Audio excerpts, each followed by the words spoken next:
دلوقتي في ناس بتقول إن الملكة نفرتيتي هي سورية الأصل، وإحنا عندنا في الآثار مفيش ما يثبت إن هي سورية الأصل، هي مصرية الأصل.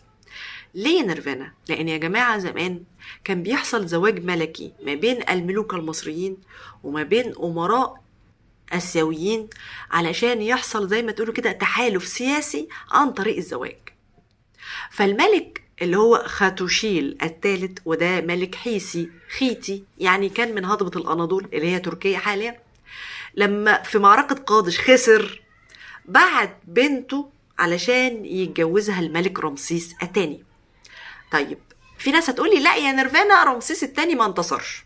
اللوحة دي أكبر دليل، لأن اللي بيتجوز بنت التاني يبقى هو اللي مسيطر، اللي بيتجوز بنت التاني يبقى هو اللي مسيطر على المكان قديما.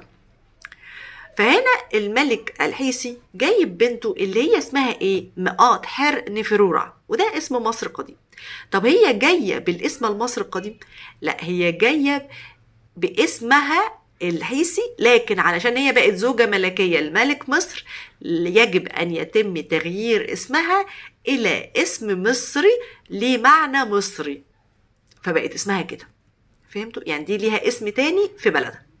طيب هل في أثر زي كده يوضح لنا ان نفرتيتي جت بالشكل ده، وان اسمها تحول من تاتوخيبة او كاتوخيبة او ايا كان الاسم اللي كان موجود ليها في مملكة ميتاني لما جت مصر؟ هل في وثيقة بتوضح لنا اسمها بقى ايه لما دخلت مصر وبقت زوجة رئيسية او زوجة ثانوية او بقت زوجة وخلاص؟ هل في اثر بيوضح التغير ده زي اللوحة دي؟ لا، مفيش حاجة خالص بتوضح ان كاتوخيبة او تاتوخيبة بقى اسمها نفرتيتي لما جت مصر. اذا اللي بيقول المعلومة دي بيقولها ليه؟ بيقولها لانه عايز يقتنص من التاريخ المصري احسن حاجة فيه، وهي الملكة نفرتيتي.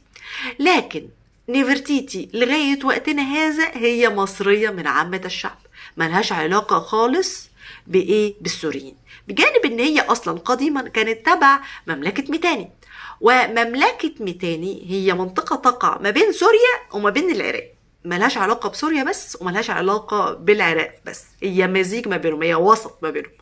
فعشان كده احنا لغاية وقتنا هذا بنقول ان الملكة نفرتيتي لم تكن سورية الأصل. في ناس تانية بقى جم على الخط ده وعايزين يسرقوها بس من ناحية أفريقيا، قال إيه؟ الملكة نفرتيتي أفريقية. برضك مفيش ما يثبت إن الملكة نفرتيتي أصلها أفريقي من أي مكان تاني غير مصر. نفس الحكاية، لونوها زي ما انتوا عايزين، شخبطوا عليها زي ما انتوا عايزين، افتروا عليها زي ما انتوا عايزين، بس كل الآثار المصرية بتقول إن الملكة نفرتيتي لغاية وقتنا هذا هي مصرية الأصل، ملهاش أي عرق تاني تمتد ليه.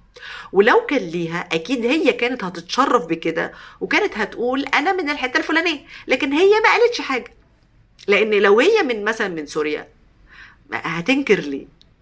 اكيد دي حاجه تشرف. فزي ما انتم شايفين ده اثر بيوضح ان الانسانه دي لما دخلت مصر دخلت بالاسم ده، فخلاص عرفنا. فين بقى بتاعت نفرتيتي؟